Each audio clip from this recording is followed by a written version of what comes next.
Salut Pauline, comment tu vas? Salut Tom, bah, ça va super et toi? Ouais, ça va, merci. Écoute, ça me fait plaisir que tu sois là.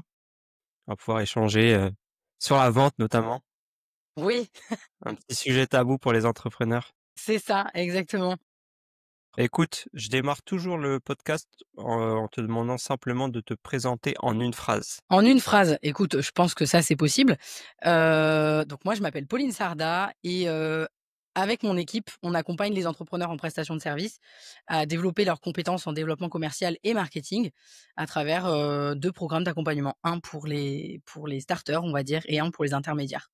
J'aurais pu dire 1000 autres choses autour, mais je me suis focusée sur le, entre guillemets, «le plus pertinent». Non, mais je pense que ça parlera à tout le monde et puis t'inquiète pas, tu auras l'occasion effectivement de reparler de tout ça bien après. Yes. Trop bien. Ce que j'aimerais savoir, parce qu'effectivement on connaît sûrement la Pauline Sarda d'aujourd'hui, sur les réseaux et tout ça, mais j'aime bien moi aller un petit peu, piocher et un petit peu comprendre, d'où, la Pauline Sarda justement démarre. Donc j'aimerais un petit peu que tu me racontes, voilà, dans quel cadre familial tu as vécu? Est-ce que tu avais des parents entrepreneurs? Est-ce que tu as des frères et Mmh. sœurs? Et voilà, un petit peu découvrir la Pauline, à l'école aussi. Quel cursus scolaire tu as pu faire? À la Pauline à l'école, c'est pas glorieux, mais on va déjà commencer par le début. Yes. Non, je ne viens pas, pardon, d'un milieu entrepreneurial du tout, parce que, ma mère est infirmière anesthésiste, et donc en fait, genre rien à voir du tout. Je sais plus ta question, mais en gros, non, je viens pas d'un milieu entrepreneurial. Et Pauline et l'école, et j'ai un frère quand même. On va quand même préciser, j'ai un grand frère qui est chef cuisinier qui habite au Canada. Et au niveau de l'école, ça a été assez compliqué dès le début, ouais, dès le début, même dès la maternelle, hein, il faut le Ah savoir, ouais? il y a ouais, ouais, il y avait même ma, comment on appelle ça? La directrice de l'école qui avait, convoqué mes parents pour lui dire: «En fait, Pauline, c'est pas possible, en fait, je ne dormais pas du tout». C'est-à-dire que quand on est tout petit, on fait encore la sieste à l'école, et moi, il faut savoir que j'ai arrêté la sieste, genre, hyper tôt dans ma vie, genre à 2 ans, 2 ans et demi. Je ne dormais plus l'après-midi. Genre, j'étais une pile électrique, et du coup, je faisais chier tout le monde pour dormir, pour dormir. Et donc du coup, bon, ça, c'est mignon, mais ça a commencé comme ça, moi, à l'école, on va dire. Et après ça s'est pas arrangé. C'est-à-dire que j'ai toujours eu un niveau scolaire, moyen. Genre j'ai jamais été excellente à l'école. J'ai jamais non plus été, je sais pas, genre à 6 de moyenne, quoi, tu vois? Mais j'avais, 10-11 de moyenne. J'ai jamais excellé non plus, mais c'était plutôt au niveau du comportement, surtout à l'adolescence, grosse rébellion. Bon, j'étais pas bien dans ma peau, et cetera, et du coup, je me suis fait virer du collège, je me suis fait virer du lycée, je me suis fait virer après aussi, quand j'étais salariée, enfin, tu vois? Donc il y a eu, OK, pas mal de mouvements, on va dire. d'accord, et ça, c'est comment tu le perçois aujourd'hui? Tu penses que c'est, u un avantage, une force ou En fait, je dirais, c'est un peu neutre, quoi, ni l'un ni l'autre. Je me dis juste que ça fait partie de mon parcours, et que ça devait se passer comme ça, tu vois? Genre, j'ai pas de regrets, on va dire. Mais c'est juste que je me sentais pas à ma place, en fait. Bon, déjà à l'adolescence, il y avait déjà juste le contexte de l'adolescence. Il y a des gens, qui ont une adolescence extraordinaire, et puis il y a des gens comme moi, on est nombreux à avoir une adolescence de merde, tu vois? Il faut le dire. Donc moi, déjà, il y avait ce contexte-là, donc ça a été compliqué au niveau de l'école.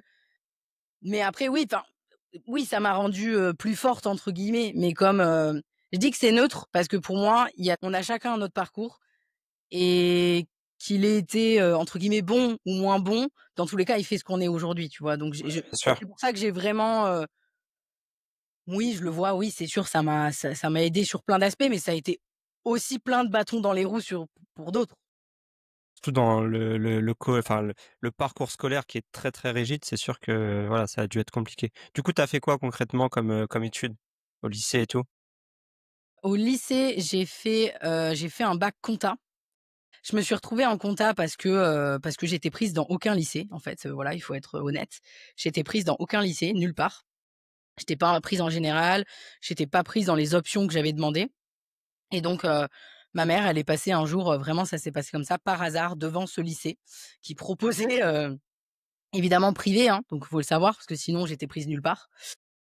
Et du coup, j'ai fait compta, et ensuite, et d'ailleurs la compta aujourd'hui, genre, Dieu merci que j'ai fait de la compta, tu vois? Genre ça m'aide Ça aide, en tant qu'entrepreneur, je pense que ça aide, exactement, ça m'aide vachement et en plus j'avais une super prof de compta donc en fait j'aimais beaucoup ça dans la pratique à l'école. Par contre dans les stages, c'était l'enfer. Genre je comptais les secondes. C'est-à-dire j'étais au bureau pendant les stages et vraiment je regardais l'heure, j'en pouvais plus, c'était horrible. Donc j'aimais pas ça, on va dire dans en activité pro. Après j'ai fait, je dirais un petit peu comme tout le monde, j'ai fait une année de enfin je dis c'est pas comme tout le monde, mais j'ai fait une année de fac de droit. Et en fait, ça s'est terminé par, «J'en ai marre, j'ai envie de gagner ma vie donc je vais faire un BTS en alternance au moins pour pouvoir me barrer de chez mes parents». Je rigole parce qu'en fait, quand je raconte tout ça, je suis trop dans le cliché de la meuf rebelle qui veut tu vois? Mais c'est exactement on ne ça. jugera pas. Là, on n'est pas là pour juger dans ce Oui, non, podcast. non, mais j'ai aucun problème. Mon parcours, c'est mon parcours, tu vois? Et j'ai pas honte. Et du coup, j'ai fait ensuite un BTS, management des unités commerciales. Je pense que ça existe plus aujourd'hui, enfin, ça s'appelle plus comme ça. Ouais. Voilà, c'est ça. Et d'ailleurs, on m'avait demandé, «Est-ce que tu préfères plutôt des jobs, entre guillemets, je sais pas, assistante commerciale, par exemple, ou est-ce que tu préfères être un peu sur le terrain et tout?» Je dis: «Non, non, non, moi je veux être, je sortais de compta, j'en pouvais plus d'être dans un bureau». Je dis: «Non, non», je dis: «Soit vous me mettez dans un magasin, soit vous me mettez sur le terrain, mais je veux plus être dans un bureau». Donc j'ai kiffé, j'ai travaillé chez, enfin en alternance, j'ai travaillé chez SFR et franchement, bête de formation commerciale.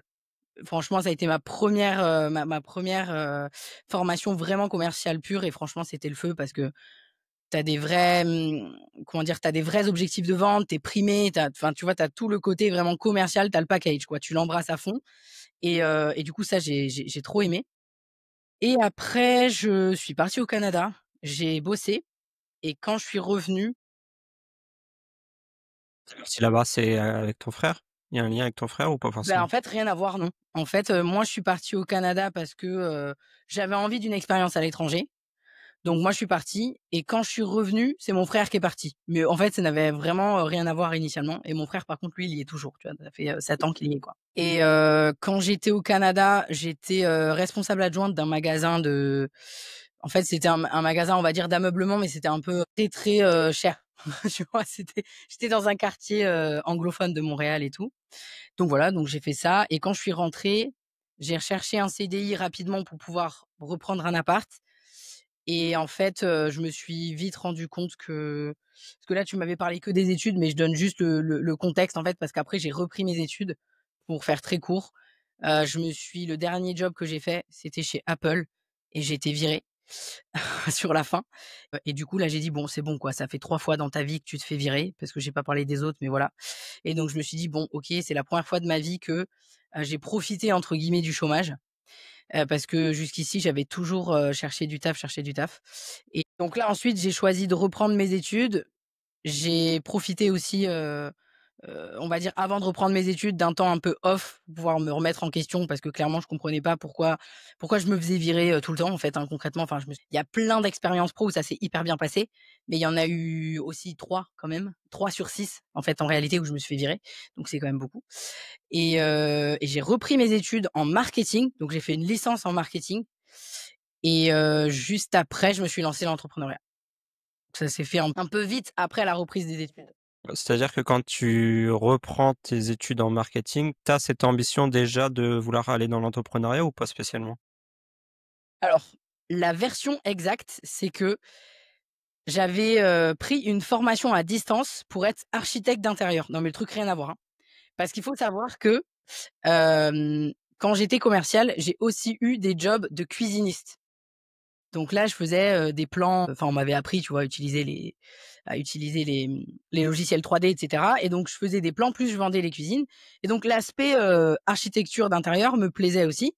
Donc du coup, j'ai dit: «Bon, bah, je vais peut-être me lancer là-dedans». Donc ça faisait 1 an que je faisais une formation totalement à distance, à 100 donc je pouvais continuer de bosser et tout et je me suis dit: «Pourquoi pas reprendre mes études en marketing? Ça m'aidera à lancer ma boîte», dans l'architecture d'intérieur initialement OK. et en fait, pas du tout. En fait, j'ai complètement lâché l'architecture d'intérieur et bah, le marketing, c'est quand même très proche du commercial, même si c'est pas pareil quand même et parce que comme, j'étais, déjà entre guillemets «un peu love» du business de façon générale, au final, j'ai complètement, mis de côté, cet aspect, architecture d'intérieur et je me suis dit: «Bah, en fait, le marketing et le business de façon générale, de toute façon, ça me plaît.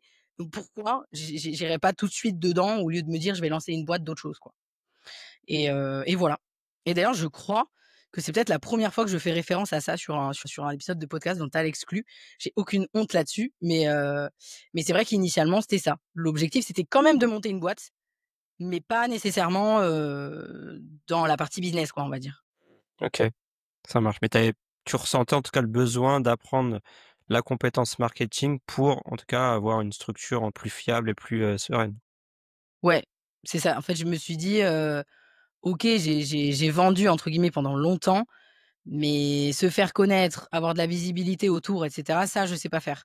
Et donc je me suis dit: «Forcément, la carte marketing, c'est celle qui me manque». Et aujourd'hui, à ce jour, est-ce que tu peux, confirmer que ta licence en marketing a un effet bénéfique sur, ce que tu fais au quotidien ou pas spécialement?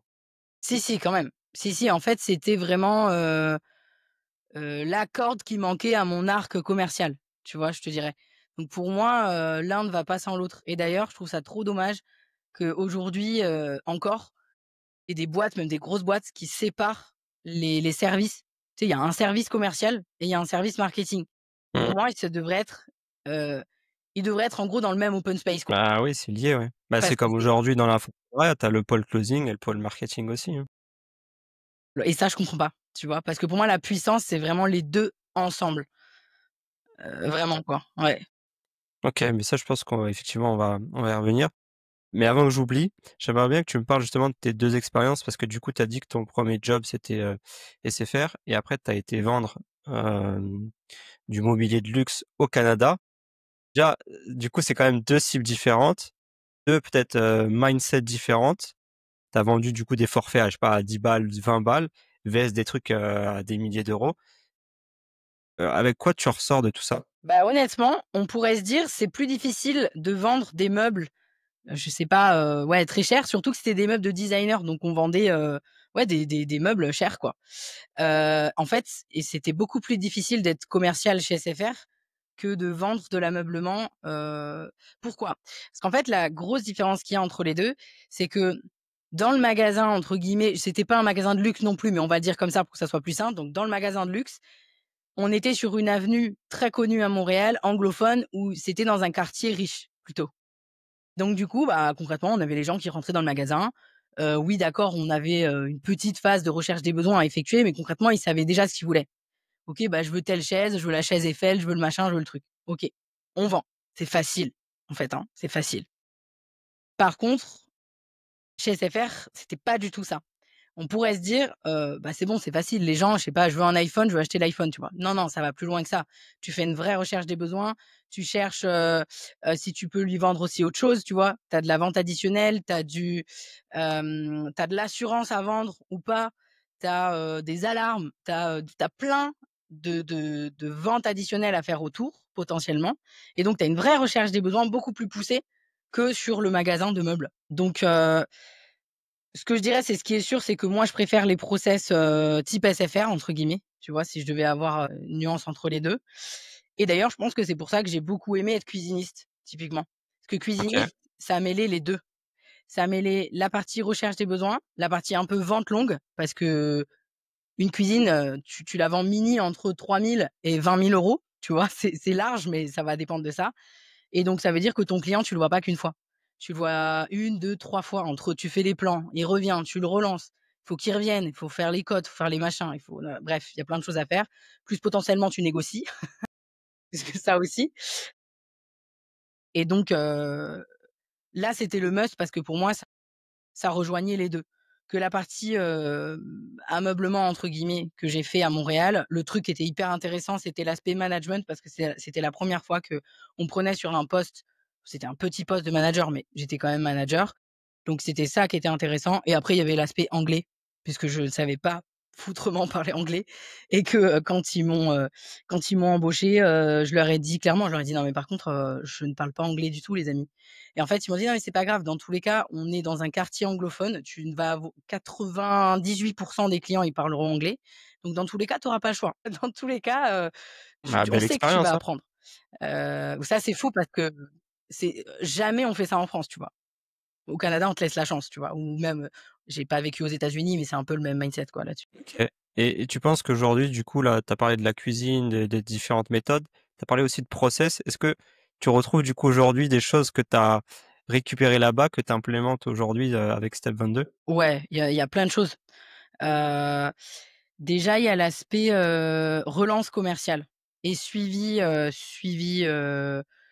vente et suivi prospect. Ce que tu vas pas avoir, je vais revenir sur comment dire? L'exemple du magasin d'ameublement, tu as pas trop ça. Par contre, quand tu es commercial, que ça soit chez SFR, que ça soit chez Apple ou que ce soit, chez Mobalpa, tu vois? Tu as un aspect suivi, de ton prospect et de ton client. Donc il y a l'aspect relance et suivi quand même, très poussé, que j'ai vraiment apprise sur le terrain de commercial, que je faisais pas du tout au départ et c'est les managers successifs que j'ai eus qui m'ont formée et qui m'ont dit: «Mais en fait Pauline» parce que moi je faisais comme tout le monde et là je pense que les gens qui nous écoutent vont sourire parce qu'ils le font aussi, de se dire: «Non mais c'est bon, quand le client il aura besoin de nous, il Il viendra». revient. Voilà et c'est pas vrai du tout. À part pas seulement à partir du moment où tu as fait une proposition commerciale, tu vois? Mais ouais, relancer, maintenir le contact et cetera, ça m'est vraiment resté très ancré et d'ailleurs ça fait partie d'une de mes spécialités aujourd'hui, tu vois? Ouais, c'est La pour ça partie que relance et suivi. j'en parle aujourd'hui, c'est important de le mettre sur le contexte, quoi. OK, trop bien. Bon, bah, je pense que déjà c'était un bon, 1er parcours de vie qui est assez, comment on va appeler ça? Il y a eu différentes formes de vente que tu as pu observer. Tu reprends les études du coup dans le marketing et là tu te dis: «OK, j'ai envie de monter ma boîte». Comment ça se passe concrètement? Et c'est à partir de tu avais quel âge, quelle année, tout ça? Ouais. Si les comptes sont bons, j'avais 26 ans quand j'ai commencé à entreprendre.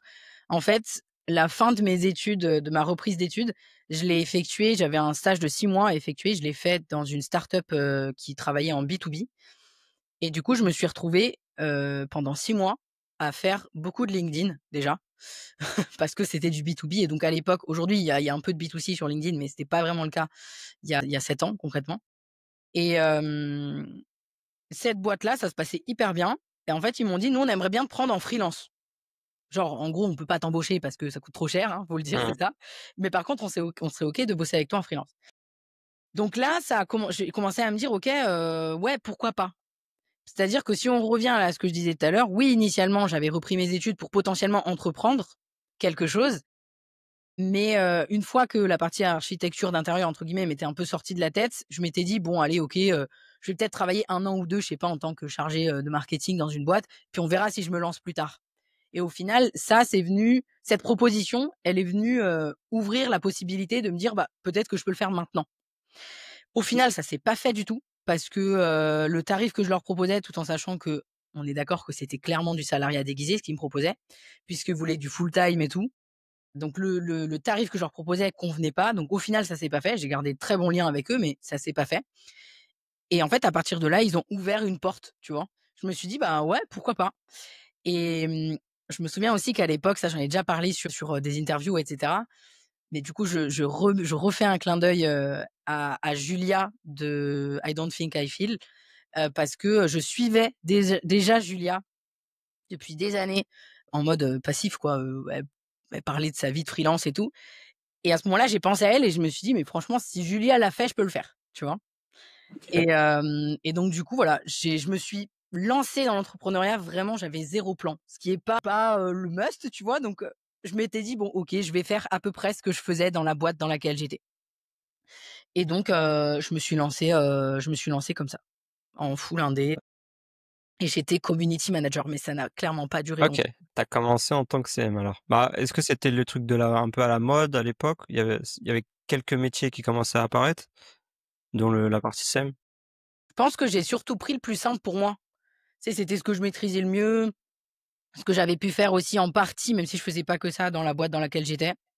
Donc je me suis dit: «Je vais me lancer là-dessus, quoi». Mais franchement, je me suis très, très rapidement rendu compte que c'était absolument pas fait pour moi parce que, en fait, il me manquait toute la partie que j'avais dans l'aspect commercial, la partie conseil, la partie tu passes du temps avec tes clients, à les comprendre et tout. En fait, il me manquait ça. J'avais l'impression d'avoir un client employeur. OK. Je pense qu'on en a tous eu d'ailleurs, des «clients employeurs» entre guillemets et j'en ai pas eu beaucoup, hein. En 3 mois, j'ai eu 2 ou 3 clients. J'ai très peu facturé et ça aussi, ça m'a mis la puce à l'oreille. C'est-à-dire que non seulement je m'ennuyais, mais en plus de ça, ça prenait pas, quoi et j'étais hyper active, hein. C'est-à-dire que J'allais te j'étais demander, c'était quoi tes ta pro tu faisais de la prospection? Tu faisais quoi pour obtenir tes premiers clients? pour, avoir mes clients au tout début, déjà, il faut savoir que je publiais sur LinkedIn déjà quand j'étais en stage. Donc j'avais une toute petite visibilité, mais quand même sur LinkedIn à ce moment-là. Donc je me faisais du réseau sur LinkedIn. Deuxième chose, je faisais du networking en physique parce que, ça a toujours été ma force un peu, tu sais, si on revient à l'école, c'est-à-dire que j'étais nulle à l'écrit, mais par contre dès que j'avais des oraux, je me tapais des 20 sur 20 systématiquement. Donc en fait, j'avais cette facilité-là et du coup, je me suis dit: «Je vais aller vers ce qui est plus facile pour moi». Même si attention, je précise, c'est pas parce que je suis en tout cas, j'ai l'air comme ça un peu extraverti avec de l'aisance et tout, que pour autant c'était facile pour moi le networking. Comme tout le monde, je ne connaissais pas ce milieu, je connaissais pas l'entrepreneuriat, donc ça a été hyper dur. Je me souviendrai toute ma vie de cette première soirée de networking que j'ai faite où je suis restée devant la porte pendant 10 minutes, j'osais pas rentrer, tu vois? Et pourtant je suis pas quand on me voit comme ça, on se dit: «Non, mais pas possible Pauline, c'est pas ça», tu vois? Mais si, moi aussi ça a été dur, tu vois? Et donc j'ai fait ça pendant, 2-3 mois et ça prenait pas du tout. C'est-à-dire que je faisais 1 à 2 events par semaine, tu vois? Mmh. Et donc en fait, ça prenait pas du tout, mais parce que, je revenais avec des tonnes de cartes de visite. J'avais jamais personne qui me rappelait, mais évidemment, hein, de toute évidence, c'est pas pour ça que moi j'envoyais des messages, tu vois ce que je veux dire? Donc Tu en à mode l'époque passif, ouais. ouais, Juste voilà, le présent, mais passif. Comme ceux ouais, qui ont un compte, Insta ou autre, qui sont là, ils ont leur compte créé, mais ils font rien. c'est ça. Et pourtant, encore une fois, je reviens sur j'étais commercial avant. Donc quand on commence à vendre pour soi aussi, c'est vraiment très différent. Et donc du coup, bah, au bout de 3 mois, je vois que j'ai signé que 2-3 clients, en plus je m'ennuie, en plus ça passe pas, il se passe rien. Je me dis: «OK, il y a forcément un problème. Il y a un truc» et donc là, ce que j'ai fait, c'est que j'ai retravaillé mon positionnement et j'ai travaillé mon positionnement d'ailleurs avec, la méthode Ikigai qui est une méthodologie de Japonais, ça? voilà, japonaise exactement, et surtout plutôt orientée développement personnel initialement. Mais moi, je pense que c'est hyper lié quand on monte un business. Il faut que ce soit lié avec nos points forts, ce qu'on aime faire et cetera. Je pense que c'est comme ça qu'on devient, meilleur, tu vois? Et que c'est plus facile pour nous parce qu'à chaque fois on cherche la difficulté, mais pourquoi tu cherches pas la facilité? Pourquoi tu vas pas vers ce qui est plus facile pour toi? Et donc j'ai fait ce travail-là et en faisant ce travail-là, bah, je me suis rendu compte, par exemple, j'en ai parlé un petit peu avant, que la partie conseil, me manquait, que, la partie accompagnement que j'avais aussi en partie dans l'aspect commercial, je l'avais plus et je me suis dit: «Bah, en fait, c'est ça qu'il faut que je fasse. Il faut que j'accompagne les gens à faire ce que je sais faire». En fait, ça a commencé comme ça et ensuite, typiquement, stratégie marketing pure et je l'ai toujours assumé. Comme ça faisait 6-7 mois que j'étais sur LinkedIn, que je voyais qu'il y avait de la demande, j'ai dit: «Bah, je vais me placer sur LinkedIn. Je sais faire». J'ai fait ça pendant 7-8 mois, je sais faire et donc je me souviens très bien, je suis repartie, c'est-à-dire j'ai fait une semaine de pause de networking, j'ai retravaillé là-dessus. J'ai retravaillé mon pitch du coup et mon positionnement. Il faut savoir que j'avais pas de site web, j'avais juste un profil LinkedIn. Je retourne à la semaine d'après à un autre event pro, véridique, mon pitch change, je suis appelée. Voilà, c'est, littéralement tout a changé quand les choses ont été claires et que j'ai fait un choix. Parce que c'est ça aussi, je pense que tu dois avoir l'habitude aussi avec tes clients, mais nous avec nos clients, c'est pareil. C'est toujours ils ont peur, de se positionner et du coup peur d'avoir des portes qui se ferment. Sauf qu'en réalité, avoir des milliards de portes ouvertes, c'est pire que d'en avoir 2 mais qui c'est les bonnes, quoi. Ouais, c'est vrai. Et du coup, voilà, ça a tout changé, quoi. Et du coup, c'est là que je suis partie dans l'accompagnement. En tout cas, au départ, concrètement, ce que j'ai fait pendant 1 an et demi, 2 ans, à la suite de ça, c'est du consulting, stratégique, mais plutôt quand même très orienté LinkedIn et de l'accompagnement LinkedIn. C'est ce que j'ai fait OK, pendant, quasiment 2 ans. trop bien. Je crois pas t'avoir connu déjà à cette époque, parce que j'étais pas trop présent sur LinkedIn et du coup, ça se passait comment en termes de d'acquisition et puis de conversion? C'était vraiment, entre guillemets «le tunnel simple», conversation post sur LinkedIn et DM en LinkedIn? Ou il y avait d'autres, Bon, quasiment que ça. J'avais juste un lead magnet, avec une petite séquence mail et je convertissais comme ça. Plus j'ai continué le networking quand même. OK. Moins quand même, tu vois? Moins souvent. Peut-être que j'y allais, je sais pas, une fois par mois, peut-être, ou 2 fois par mois. Et ça m'a aidé vachement aussi, à vendre.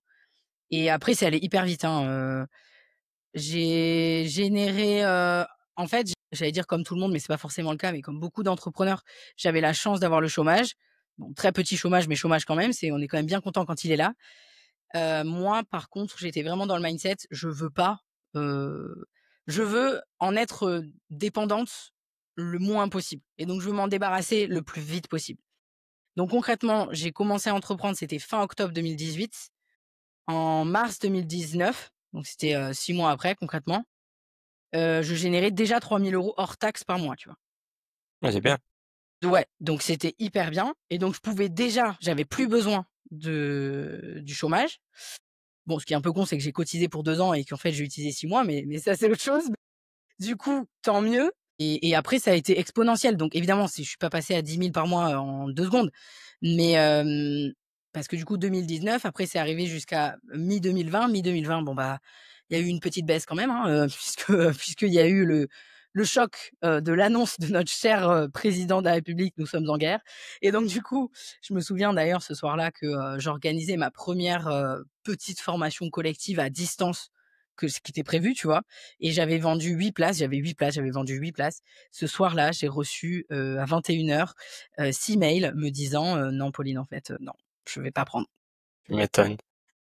Donc du coup, il y a eu un peu, bon là, ce coup de massue à ce moment-là où c'était un petit peu plus dur, mais clairement j'ai pas lâché et après ça a été exponentiel, en fait. Donc ça veut pas dire que j'ai pas eu des moments, ouais, plus durs et tout, mais dès que j'avais trouvé, en fait, mon positionnement, que je suis restée, active dans ma stratégie, même si j'avais pas une grosse stratégie. En fait, il y a pas forcément besoin d'un truc énorme.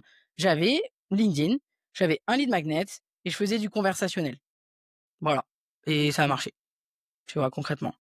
C'est bien de rappeler, hein, parce que à ce stade-là, mais c'est aussi le cas pour d'autres, solopreneurs, mais parfois la stratégie marketing la plus simple, qui est de discuter en direct avec les personnes, c'est la plus, «rentable» entre guillemets Ah oui, mais et la oui, plus efficace, quoi. Alors oui, on veut un business passif, on nous vend, des revenus passifs parce qu'on va vendre des formations à gogo et tout, mais moi je le vois beaucoup, hein, beaucoup d'entrepreneurs qui changent complètement de stratégie parce que ils en ont marre de passer du temps sur leur business, ils aspirent à d'autres choses et c'est là où tu vois finalement le CA se casser la gueule parce que, bah, ils ont changé leur méthode qui fonctionnait, quoi. ouais. Ouais, ouais, complètement. Enfin, de toute façon, tu prêches une convaincue puisque moi, c'est ce dont je parle souvent.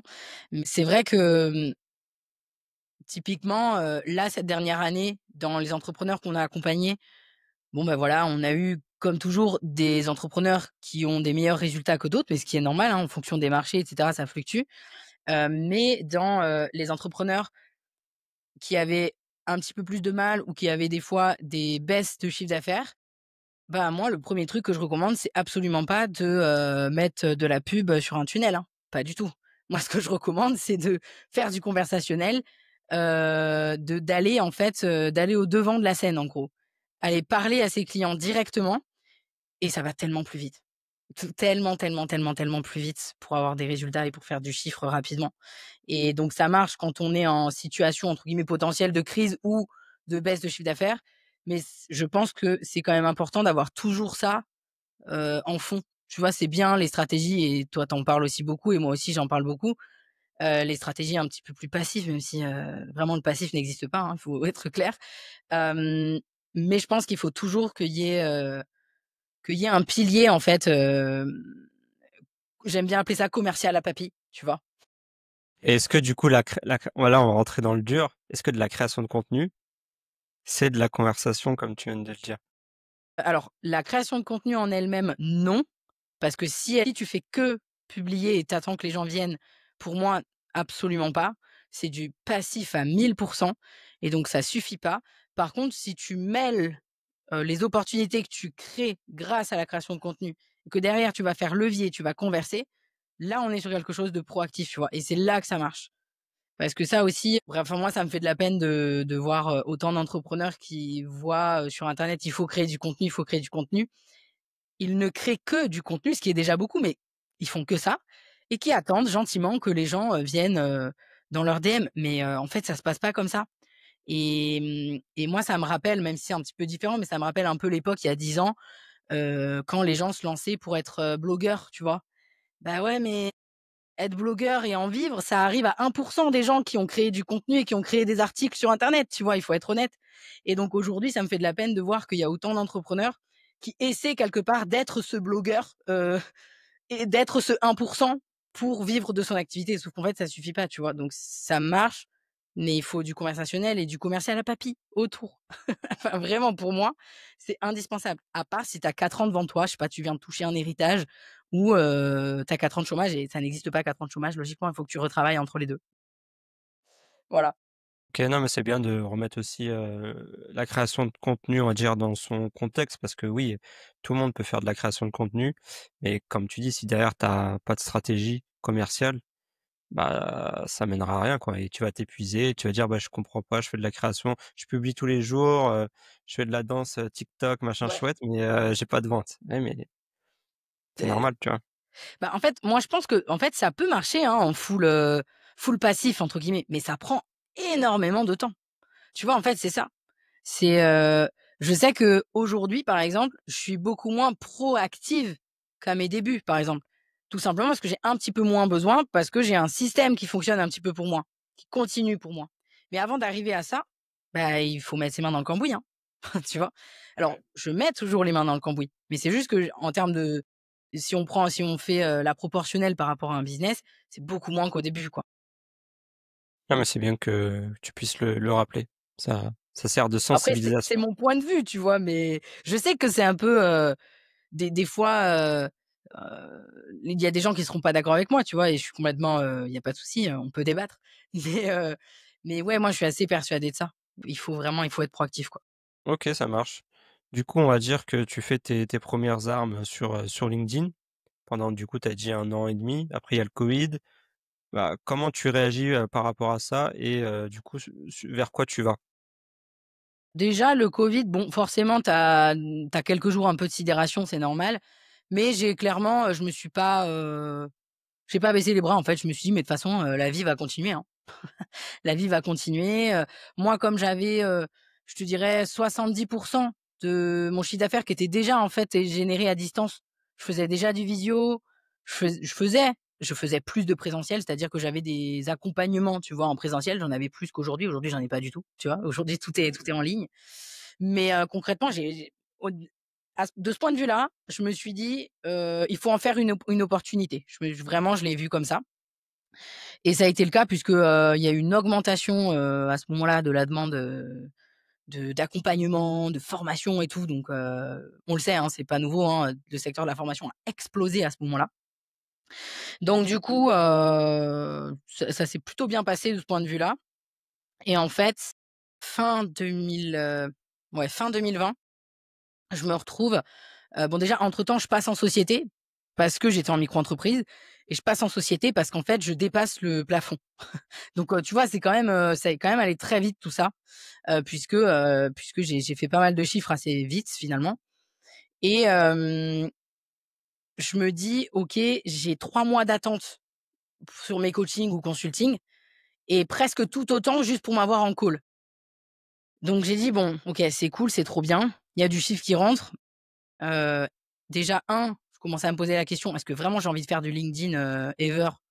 La réponse a été non très rapidement. OK. Parce qu'en fait, je commençais déjà un peu à m'ennuyer, c'est-à-dire que mes accompagnements, c'était plus des accompagnements, ça devenait des accompagnements, 360 et j'arrivais pas à me cloisonner, en fait, juste à LinkedIn. Ce qui pour moi, en fait, au bout d'un moment est logique. Dans une stratégie, tu peux pas avoir qu'un pilier. Il y a un moment donné, il y a trop de choses à prendre en considération autour. Donc ça, il y a eu ça et ensuite je me suis dit: «OK, bah, est-ce que j'ai envie de faire grandir le business ou est-ce que j'ai envie de rester toute seule? Parce que pour moi, il y a pas de mauvaise ambition. Tu peux complètement avoir envie de rester tout seul, mais à ce moment-là, tu vas juste construire un système qui est différent que si tu veux grandir. Et donc moi, j'ai fait le choix déjà de commencer à m'entourer, donc j'ai commencé un petit peu à déléguer. Au départ, déléguer que des parties support, on va dire, de mon business, pas, la partie, cœur de métier, on va dire, coaching et cetera. Je me suis formée au coaching business aussi entre-temps, enfin au coaching business pardon, non, au coaching, tout court. Hem Et ensuite je me suis élargie au coaching business. On va dire ça s'est fait, petit à petit comme ça, Relativement, et je ouais. dirais j mi-2021 au final, j'étais, j'étais full, coaching business, plus large quoi. C'est Je m'étais élargie en fait. Et c'est à ce moment-là, du coup, que tu sors le 3-6 ou c'est un peu plus tard? Le 3-6 c'est quelques mois après puisque c'est début 2022. Ouais, ouais, c'est vraiment, c'est pas longtemps après. Entre temps, en fait, c'est allé hyper vite. C'est-à-dire qu'en 2000, donc là, je parlais de 2020. 2021, j'ai commencé à faire grandir. J'ai commencé là, le chiffre d'affaires était quand même bon, et j'ai commencé, si je dis pas de bêtises, ouais, prendre quelqu'un pour coacher une partie de mes clients. Donc en fait, on était 3 quoi, dans la boîte entre guillemets «équivalent», et comme j'avais beaucoup de demandes aussi sur le coaching business, je me suis dit: «Bon, il faut peut-être que je sorte un accompagnement qui me permet de mêler l'accompagnement collectif et l'accompagnement individuel, mais sur un groupe, quoi». Parce que ça, faut être honnête, quand tu as trop de demandes, en fait, il y a un moment donné, si tu veux grandir, je dis pas que tu peux pas, tu peux, hein, faire grandir qu'avec de l'indiv, du 100 indiv, avec des coachs et cetera. Mais moi, j'avais envie de quelque chose d'un peu plus systémique, en tout cas à ce moment-là, et donc du coup, c'est là, ouais, que j'ai sorti le 3-6. Ça reste pour toi ta meilleure offre, le 3-6 ou pas forcément? Parce qu'il y a quand même eu, tu peux rappeler les stats un petit peu du 3-6 peut-être? Pour qu'on se rende compte, Alors qu'est-ce que tu appelles les stats? Le chiffre? combien il y a eu d'élèves, voilà, qui ont été, formés là-dessus?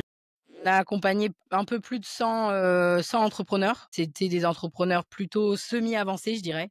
Donc là, c'était assez nouveau à cette époque, hein. En fait, je me souviens, parce que je vais juste revenir là-dessus, c'est que j'ai monté le 3-6 aussi parce que je me suis dit: «OK, moi, je viens de passer des steps», c'est-à-dire que 6 mois auparavant, j'avais pas été accompagnée. C'est-à-dire, je me suis retrouvée face à beaucoup de demandes, face à une croissance, face à plein de problématiques, sans avoir aucun accompagnement pour ça. De manière générale, quand tu as débuté l'entrepreneuriat, tu t'es jamais fait former par quelqu'un d'autre ou accompagné par quelqu'un d'autre?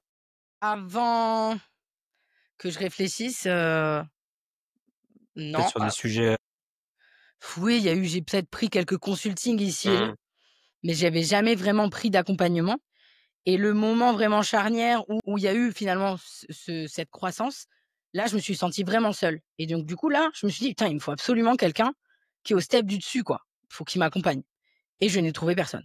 Mais vraiment, je n'ai trouvé personne à ce moment-là, et donc je me suis dit: «OK, bon, bah, moi, tant pis, je vais passer les steps dans la douleur peut-être, mais quand je les aurai passés, je vais les accompagner moi». Donc ça s'est fait un peu comme ça aussi. mmh. Et après, pour revenir à ta question, en fait, je pense que en termes de chiffre d'affaires généré, clairement, c'est le 3-6 aujourd'hui, pour l'instant, qui a généré le plus de chiffre d'affaires chez Step 22. Ça, c'est sûr et certain. Mais en même temps, ça fait pas très longtemps qu'on a arrêté le programme. Donc, c'est logique, tu vois, si on revient là-dessus. Hem, mais j'ai quand même eu une grosse explosion initialement avec mon accompagnement en coaching LinkedIn, tu vois? Vraiment, ça a été, j'avais un accompagnement ultra rentable. C'est-à-dire que je lui ai donné les chiffres, je Ouais, j'allais faisais te 2 heures demander. de coaching par mois et j'étais à 1 000 € hors taxes par mois pour ça, pour 2 heures de coaching par mois. On est d'accord, c'est énorme. Je C'est énorme pour 2 heures. Évidemment, il y avait du support entre les 2. Je laissais pas tomber mes clients, c'était de l'accompagnement purement individuel, mais c'était quand même très rentable comme formule. Donc certes, je pouvais pas, accueillir 20 clients par mois, mais c'était tranquille, et j'ai oublié quand même un truc, c'est que j'ai aussi entre les 2, avant que je sorte le 3-6, j'ai sorti ma formation en ligne LinkedIn pour pallier la demande que j'avais en coaching individuel LinkedIn, et mon premier lancement, j'ai fait 50 000 € sur mon lancement, de la formation, tu vois? Oui, quand même. Tu f Oui. Et elle était à combien du coup à l'époque, ta formation? Elle était à 850 €. Il y avait de la demande? Il y avait un besoin, vraiment réel là-dessus? De se faire C'est ça. accompagner, sur LinkedIn, quoi? Ouais. Après j'ai clairement, il y a eu aussi, il faut le dire, des fois dans la vie, il y a aussi, il faut le reconnaître, des fois un contexte de chance. Je suis arrivée sur le marché LinkedIn, on était très peu à proposer ce service-là. Donc il y avait énormément de demandes pour peu d'offres. Donc j'ai forcément la loi, de l'offre Tu et de la forcé le demande. dé voilà, tu forcé le destin. Tu eu cette réflexion quand même où tu t'es dit: «Bah, je peux plus rester en individuel, faut que je crée un produit qui permette de répondre à plus de demandes, quoi, en y passant le moins de temps possible». Donc tu as su déceler le truc. Oui, ah non mais c'est sûr. Oui, oui, oui, non, non, mais je dis pas que c'est 100 de chance, mais ce que je veux dire, c'est qu'il y a quand même un effet de contexte initialement où voilà, j'ai été placée sur un marché et ça, je pense que c'est important pour les personnes qui nous écoutent de bien se dire, moi, c'est quelque chose que je répète beaucoup, il faut prendre en considération le marché sur lequel vous êtes et c'est pour ça que je peux plus moi, ça me gonfle d'entendre des fois, tu sais, des pubs, que tu vois sur Instagram et qui te disent: «Je vais t'aider à tripler ton chiffre d'affaires». Mais en fait, moi, typiquement, alors qu'on accompagne les entrepreneurs, je suis incapable de faire cette promesse. Pourquoi? Parce qu'il y a trop d'indicateurs et le premier indicateur, c'est le marché sur lequel tu es. Si aujourd'hui, on enregistre en 2025, tu es sur l'IA, tu vas exploser mon ami si ta stratégie, elle est bien ficelée. Par contre, si tu es, je sais pas moi, sur le tourisme, tu es sur un marché qui est déjà un peu plus installé, qui est pas forcément en explosion aujourd'hui et donc forcément ça va grincer un peu plus pour aller chercher ce que tu veux. Donc je pense que c'est important de se dire qu'il y a aussi un effet de contexte et de marché. Donc arrêtez de vous comparer avec d'autres entrepreneurs qui font peut-être des millions, mais qui sont sur un marché qui est en ultra croissance et qui en profitent, en fait, qui en Ouais, il y en a profitent toujours qui se gavent de toute dans façon, le c'est bon sens, normal. hein, quand je dis en profiter, c'est pas forcément négatif, mais qui sont du coup sur un marché qui leur permet cette croissance-là. Tu vois, il faut être honnête aussi. Il y a pas que, voilà, il y a la stratégie, il y a comment tu la mets en place, est-ce que tu es constant et cetera et il y a le marché, tu vois? OK, cool. Du coup, aujourd'hui, concrètement, tu fais quoi maintenant? Tu as arrêté le 3-6, tu t'es réorienté vers d'autres choses? Est-ce que tu peux nous en parler? Ouais. Donc on a arrêté le 3-6 qui était, je vais remettre le contexte, qui était un accompagnement pour les entrepreneurs semi-avancés. Donc on va dire qu'on les accompagnait qui faisaient entre 60 000 par an jusqu'à on a eu presque 300 000 €, dans les entrepreneurs qu'on accompagne. Donc on les accompagnait vraiment sur, la partie structuration, comment faire grandir le business et cetera et aussi évidemment, hein, 80 la partie, stratégie et commerciale. Donc on a arrêté cette offre-là et aujourd'hui, on a 2 offres en fait. On a une offre pour les starters, donc là, c'est vraiment les entrepreneurs qui démarrent pour construire leur offre et trouver des clients en 45 jours et oui, c'est possible de trouver des clients en 45 jours si vous faites, ce que j'ai dit tout à l'heure, qu'il y a du front en fait, du commercial, du vrai commercial, donc ça, c'est possible et ensuite 2, ça, c'est notre offre phare maintenant, c'est System X, donc c'est une offre de 3 mois pour, mettre en place une stratégie sur mesure pour générer des clients en continu et donc là, on est plutôt sur, des entrepreneurs intermédiaires, je dirais. C'est-à-dire qu'ils génèrent déjà du chiffre d'affaires. Pas forcément énormément, mais on a aussi des clients qui génèrent beaucoup de chiffre d'affaires, mais c'est juste qu'ils ont zéro stratégie commerciale, zéro stratégie en place. Ils font du chiffre d'affaires grâce au super karma de la recommandation et et d'un algorithme capricieux et c'est comme ça qu'ils génèrent du business et donc nous, on les accompagne à vraiment structurer une vraie stratégie commerciale et avoir cette démarche de vente, plus front. En fait, c'est ça. J'aimerais bien qu'on s'attarde un petit peu sur la partie vente justement. Pour toi, c'est quoi les prérequis justement, qu'un entrepreneur doit avoir, un entrepreneur en ligne, hein? On prend l'exemple de quelqu'un qui vend ses prestations ou ses offres en ligne. C'est quoi les prérequis pour toi indispensables? C'est très large comme question, mais alors là, je vais dire quelque chose qui est vu et revu, mais en même temps, j'invente pas la poudre et c'est ce qu'il y a de plus important. C'est avoir un positionnement clair, bien connaître sa cible, bien connaître son marché du coup et avoir minimum moi je fonctionne en pilier stratégique et pour moi quand tu démarres, il te faut au moins un gros pilier stratégique. Je vais donner l'exemple tout à l'heure où j'en parlais, moi quand j'ai commencé, ce qui veut pas dire que c'est exactement ce que vous devez faire. Je redis le truc, mais en tout cas, j'avais qu'un profil LinkedIn et j'avais, on va dire, deuxième pilier, j'avais quand même un pseudo tunnel de vente. Je dis pseudo parce qu'il était pas hyper bon non plus, mais il faisait le taf. Tu récupérais des mails, ouais. Voilà, je récupérais des mails et ça me permettait derrière, de recontacter et cetera. Et ça, c'est hyper simple. Bah, voilà, encore une fois, c'est hyper simple, c'est pas très compliqué à mettre en place et ça m'a permis de gagner ma vie, très bien, gagner ma vie, et seulement ensuite j'ai mis d'autres piliers en place. Donc ouais, si je devais dire vraiment, on peut aller plus en détail, mais en gros pour moi c'est, voilà, connaître sa cible, avoir un positionnement clair. Ça, c'est plus difficile, mais identifier sa secret sauce, moi je trouve que ça c'est très, très, très important, pour, faire la différence des fois sur des marchés qui sont saturés et avoir minimum un pilier stratégique. Et parce qu'au final, je dis ça, mais j'en rajoute au fur et à mesure et une démarche commerciale, une vraie démarche commerciale. Je pense que ça, c'est ça qui fait vraiment, là, on est plus que les prérequis au final. Ouais, mais c'est pas grave, ça donne plein de billes aussi. Ça permet aussi de se projeter. Comment toi tu perçois justement le marketing que tu vois? Parce que du coup tu as démarré en 2018, donc tu as dû voir un petit peu, comment se comportait le marché de Mmh. l'infoprenariat en 2018 et celui qu'il est, bah, actuellement. Comment tu le perçois? Quelles ont été les évolutions?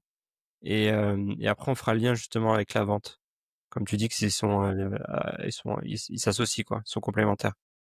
Déjà, la grosse différence avec moi quand j'ai commencé fin 2018, c'est qu'aujourd'hui le marché, il y a une sophistication élevée du marché. Les gens savent, connaissent les stratégies, les voient venir, ils ne sont pas dupes. Tu vois? Ça, c'est un des changements pour moi fondamentaux qu'il y a sur, même pas forcément que les infopreneurs, c'est le business en ligne de façon générale.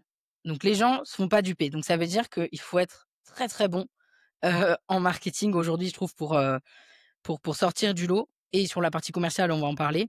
Donc la sophistication du marché, heu et du coup, ça va un petit peu avec, mais c'est la professionnalisation du marché. Avant, fin 2018, tu pouvais te permettre, d'avoir un business à peu près, tu vois? Un business à la système D. Aujourd'hui, en 2025, avoir un business en ligne à la système D, ça peut marcher, mais pas longtemps, quoi. Tu vois? Donc tu es en train de dire que la Pauline d'autrefois qui avait juste une page LinkedIn, aujourd'hui ça serait pas le ce serait plus OK. compliqué. Si, si, ça peut marcher, mais moins longtemps. C'est-à-dire que moi, j'ai pu me permettre d'avoir que ces piliers-là, pendant 1 an. Moi, je dirais qu'aujourd'hui, quelqu'un qui démarre son business aujourd'hui, il va pouvoir faire ça, mais très rapidement, au bout de 3-4 mois, il va falloir qu'il ajoute d'autres piliers et qu'il soit plus fin sur son marketing et son commercial. Tu vois? Je dirais ça. Mmh. OK, ça marche. Et tu disais justement que, il fallait être bon en marketing. C'est quoi être bon pour toi en marketing? Et je te rajouterais, comment toi tu utilises ce marketing dans ton business? Pour moi, être bon en marketing, c'est, déjà savoir, sentir le marché.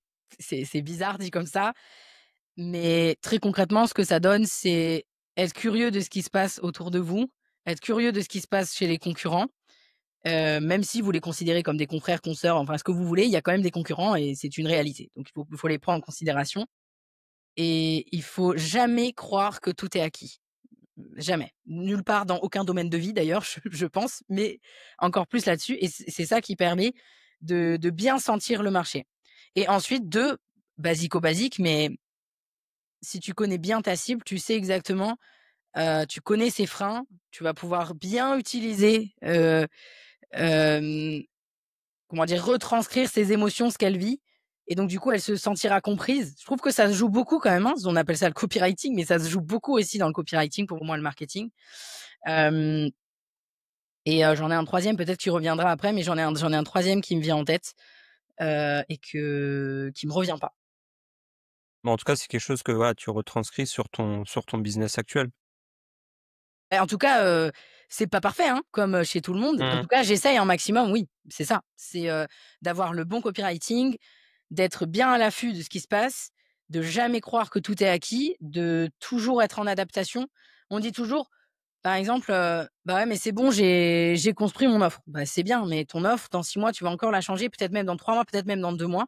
En fait, il faut tout le temps l'optimiser. C'est pas du changement, mais c'est de l'optimisation constante et c'est ça qui peut des fois être un peu difficile, tu vois? De toujours, devoir, s'adapter et cetera. Mais Ouais, en tout cas, on essaie un maximum d'être bon là-dedans et si le troisième me vient, je trouve quand même qu'aujourd'hui, il y a une place énorme au storytelling et ça fait partie du marketing. Vraiment, c'est ouais. L'histoire de vie, le personal branding, ça compte, plus, c'est vrai qu'il y a quelques années, quoi.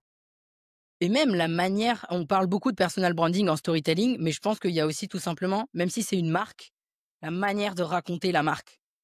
C'est ça qui va faire que les gens vont acheter. Et ça, c'est hyper important et ça fait partie du marketing. Ouais, OK, je vois. Tu penses aussi ou? Bah, moi, je suis persuadé que l'histoire de vie d'une personne, heu, peut transmettre une certaine émotion et moi, en tant qu'ex copywriter, Mmh. c'est toujours un truc que j'essaye de mettre en avant parce que pour moi, je pars du principe que les gens, ils achètent pas forcément pour un produit, mais pour la personne. Parce que comme tu as dit, il y a souvent plusieurs offres qui sont proposées, qui sont plus ou moins similaires et qu'est-ce qui va faire que la personne va acheter, chez toi ou chez quelqu'un d'autre? Bah, c'est un peu ta secret sauce et pour moi, je de mon point de vue, le storytelling fait partie plus ou moins de la secret sauce. Ça peut être ajouté à d'autres éléments, mais en tout cas, c'est quand même un élément différenciateur. Ouais, ouais, non, complètement, je suis complètement d'accord avec toi et si tu ajoutes en plus une secret sauce, je sais pas comment l'expliquer, une secret sauce, très factuelle, genre une spécificité de compétence, que là, c'est encore meilleur. C'est là où c'est là où tu tapes dans le mille, quoi et il faut pas croire non plus, bon, je suis pas du tout une spécialiste, hein, du storytelling, je précise quand même, mais je pense que c'est pas nécessairement obligé d'avoir vécu des trucs horribles dans sa vie pour avoir un bon storytelling. Parce que je pense qu'il y en a beaucoup qui pensent ça, et je pense que pas du tout. C'est la manière en fait, le marketing, c'est l'écrin que tu dans lequel tu vas mettre, ton produit et donc l'écrin, tu peux le rendre beau, tu vois? Avec plein de choses. C'est pour ça que j'aborde quand même à chaque fois dans les podcasts et j'apporte, une grande importance justement à l'histoire de vie d'avant parce que, ça reste du storytelling donc ça montre aussi comment la personne, hem, bah, elle a vécu sa vie à sa manière dans son champ de vision réel parce que si tu demandes à quelqu'un d'autre, peut-être qu'elle va le raconter d'une autre façon, mais c'est comment finalement je vais embellir aussi, ça pour justement bien le marketer après sur les réseaux sociaux, sur d'autres choses comme ça, quoi. Complètement. Ouais, ouais, on est alignés. J'aimerais bien juste avant qu'on termine, que tu me donnes, je sais pas, les 3 erreurs les plus, communes que tu vois justement, dans la vente ou en tout cas des choses qui sont pas mis en place par les entrepreneurs et en fait qui fait défaut finalement dans leur, crédibilité ou dans leur fait qu'ils arrivent pas à atteindre leur objectif financier. Ouais. Hem, Déjà, la non maîtrise de l'appel de vente. Pour moi, vraiment, il y en a beaucoup qui ne le maîtrisent pas. C'est complètement OK, mais ça s'apprend. La non maîtrise de l'appel de vente, moi, je me retrouve beaucoup avec, des entrepreneurs qui ont des appels de vente, mais qui ne vendent pas au final, parce qu'ils savent pas mener un appel de vente et sauf que si tu sais pas mener un appel de vente, tu te retrouves avec un client qui te parle de toute sa vie, de plein de choses, sauf de, ce pourquoi initialement, il a appelé. On se retrouve aussi avec des entrepreneurs qui donnent trop de conseils sur un appel de vente, pensant que c'est ça qui va vendre, alors qu'en fait l'objectif de l'appel de vente, c'est pas ça. Tu peux conseiller, mais l'objectif c'est pas, de faire un consulting gratuit. Voilà, tu n'as rien en fait pour te rattacher, pour te raccrocher, pour repartir sur le sujet, d'une proposition commerciale. Donc ça pour moi c'est la première chose, première grosse erreur. Deuxième erreur, on en a parlé un petit peu, mais c'est pas faire de relance, être en mode passif, penser que les gens vont venir tout seuls, que ne pas oser relancer aussi après une relance après une proposition commerciale. Se dire: «Bah, la personne si elle revient pas, c'est vraiment qu'elle s'en fout en fait». Mais non, en fait, Mmh. elle a peut-être autre chose à faire, elle est peut-être en vacances, elle a peut-être oublié, mais c'est pas parce qu'elle a oublié que, elle a pas envie de travailler avec toi. Je sais pas toi Tom, mais moi ça m'arrive plein de fois, autant dans la sphère pro que dans la sphère perso, d'avoir demandé une proposition commerciale ou alors d'avoir envie d'acheter quelque chose, de me dire: «Je vais le faire plus tard» et juste parce que je suis pas rappelé, je l'achète pas. Mais en réalité, on m'aurait appelé, je l'aurais acheté, hein, véridique, hein, je l'aurais acheté. Mais comme on m'a oublié, bah, moi aussi j'ai oublié, tu vois? Ouais. Et donc c'est exactement ce qui se passe. je trouve, un exemple très concret, hier, ça m'arrive de temps en temps, on va dire tous les 15 jours, je fais un petit peu le tour de ma messagerie LinkedIn et je regarde juste si j'ai pas oublié des échanges, ce qui arrive à tout le monde. Vu que c'est pas une boîte mail, ça se gère un petit peu différemment et donc je me suis rendu compte que c'est simple, j'avais eu 3 demandes de, je sais plus, il y en avait un, c'était un rendez-vous, un, c'était une interview pour un podcast et un, je sais plus quoi exactement. Ça faisait 15 jours, 3 semaines qu'ils m'avaient envoyé que un seul message. J'ai jamais été relancée.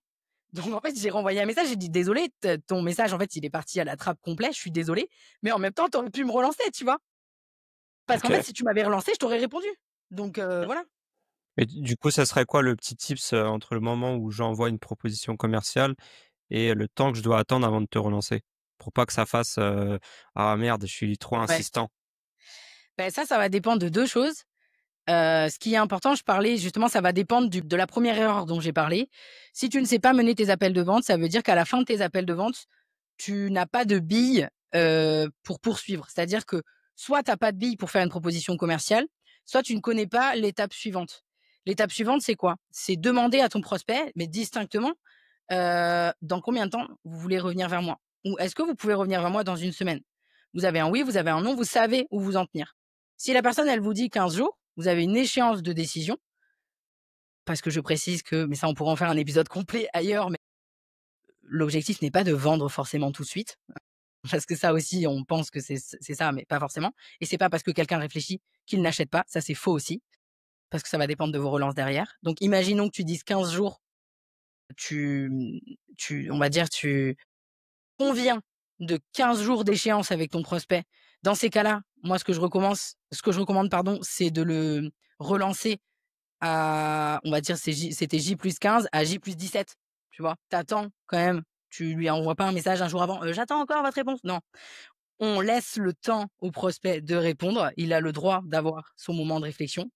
Donc soit c'est ça, soit s'il y a pas d'échéance qui a été positionnée, une semaine, 7 jours quoi, 7-8 jours, mais pas plus. Faut pas laisser un mois, faut ça non.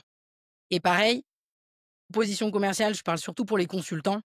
Arrêtez de prendre une semaine pour revenir, pour faire une proposition commerciale. Vous avez pas le droit de faire ça, c'est pas possible. La personne, elle est toute fraîche là, elle vient vers vous, elle a des problématiques. Ne prenez pas une semaine pour revenir vers elle. À part exception, genre: «Je suis désolé, là, je suis overbooked, je reviens vers vous telle date», mais par contre, vous respectez la deadline. Mais sinon, vous revenez vers la personne dans la journée. Enfin, pour moi, Dans la c'est genre journée? OK. ah ouais, pour 24 heures moi max, quoi. ouais, ou 24 heures max. Le lendemain matin, en fait, pour moi, c'est un timing qui doit être prévu, dans tes appels de vente. C'est-à-dire, tu sais que tu as un appel de vente, bah, tu prévois derrière que tu as une proposition commerciale à envoyer, quoi. Pour moi, vraiment, c'est hyper important parce que la notion de réactivité est ultra importante, surtout à notre époque où c'est très les prospects, les gens sont très volatiles, leur attention est très volatile. Donc si plus tu attends de temps, plus tu les perds, en fait, en réalité, tu vois? Et donc du coup, désolée, je m'étends beaucoup, mais ouais, dans les erreurs, heu, j'ai dit: «Ouais, pas de relance» et ça va un petit peu avec, mais c'est quand même différent. Pas de suivi commercial. Tu laisses tomber, tu crois que, exemple typique, tu as quelqu'un qui vient te voir et qui te dit, je franchement, imaginons tu crées du contenu: «Ah ouais, c'est super vraiment ce que tu fais, j'aime trop, je pense que je ferai appel à toi, dans 6 mois». Et là, vous faites la connerie de vous dire, bah, c'est pareil, «Elle reviendra dans 6 mois», tu vois? Mais non, quoi. Enfin et puis en plus là, l'exemple que je donne, c'est vraiment l'exemple, J'ai déjà vécu, ouais. voilà. C'est l'exemple pain béni, quoi. Genre on t'a donné le pain, tu l'as pas pris, quoi. C'est genre, c'est vraiment ça. Donc évidemment, ça arrive pas tous les jours, mais il y a aussi plein d'autres situations un petit peu plus, on va dire, il faut apprendre. Moi, j'appelle ça développer son intelligence relationnelle, tu vois? C'est, identifier quand est-ce que la personne à quel niveau de conscience elle est dans ton cycle de vente, en fait, hem et elle peut potentiellement ne pas être prête aujourd'hui, mais être prête dans 3 mois. Donc qu'est-ce que tu attends pour maintenir le lien avec elle? Qu'est-ce que tu attends pour t'intéresser à elle? Qu'est-ce que tu attends pour comprendre ses problématiques? Même si tu ne lui vends pas quelque chose maintenant et même si tu lui vends rien d'ailleurs peut-être plus tard. Mais ouais, le suivi. Donc du coup, 3 choses, je récapitule parce que j'ai parlé beaucoup, mais c'est juste pour, être plus succinct. Tu vas ancrer tout ça, là. Ouais. Avoir, ne pas travailler finalement sa maîtrise de l'appel de vente.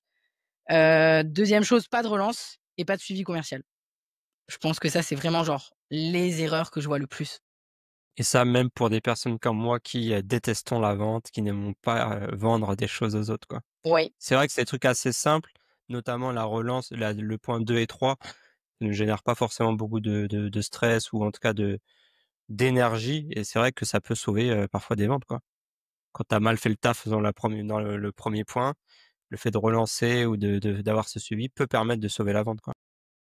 Sauver la vente et même générer plus de chiffre d'affaires. Pour moi, si tu fais un bon suivi, tu peux générer juste entre 20 et 40 de plus de chiffre d'affaires. Mais vraiment, c'est des chiffres que je peux remarquer chez nos clients, mais que je peux remarquer aussi chez moi. C'est-à-dire que je vais reprendre, par exemple, parler du 3-6 tout à l'heure. Le 3-6, la moitié du chiffre d'affaires qui était généré par le 3-6, c'était minimum 50 à 60 du fruit d'un suivi commercial. C'était même pas la stratégie inbound. Alors oui, la création de contenu et cetera, elle était autour, donc elle y participait. Mais si moi, j'étais pas allée relancer, si moi, j'étais pas allée m'intéresser aux gens, j'aurais jamais vendu autant. Donc ça a un vrai impact sur le chiffre d'affaires, quoi. OK. Bon, bah, en tout cas, moi, j'ai compris le message et je vais, tenter de mettre en application. OK, super, Pauline, on arrive, à la fin. Si on doit faire, une rétrospective un petit peu de tout ce parcours, comment toi tu vois les choses? Quelle note tu te donnerais? Quelle Je note je me déteste. donnerais? Waouh! Voilà, de 0 à 10 sur, voilà, d'où tu pars en gros et tout ce que tu as pu accomplir aujourd'hui. Est-ce que tu es satisfaite? Bien évidemment, on en veut toujours plus, mais, ouais, est-ce que tu aurais cru déjà en être, arrivée là? Pas du Hem, tout. Alors là, vraiment pas du tout.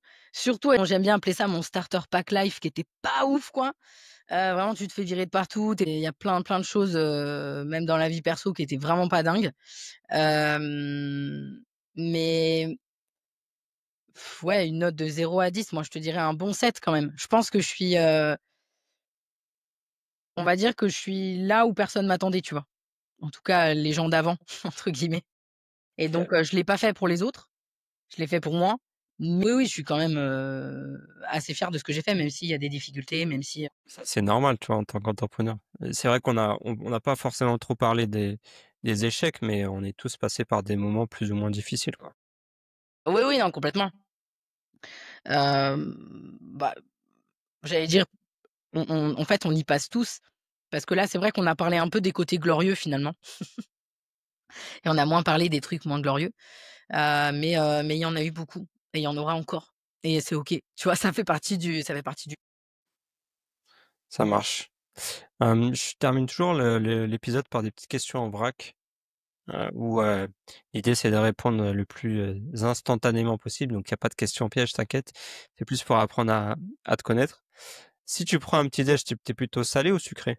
salé. Ton film ou ta série préférée? Ah, c'est dur! Hem, Qui Ma t'a série le plus préférée? marqué? Mmh, je peux dire un film et une série? Parce que c'est ça Allez, qui est vas-y. dur. Un film, c'est Inception. Une série, c'est Ozark. OK. Tu plutôt mer ou montagne? Montagne. Matin ou soir? Tu préfères écouter un podcast ou, lire un livre? Mmh, ouah, c'est trop dur ça. Bah, la tendance actuelle, en ce moment. Un podcast. Quand tu veux te détendre, tu préfères faire du sport ou du canapé? Du sport. La boxe.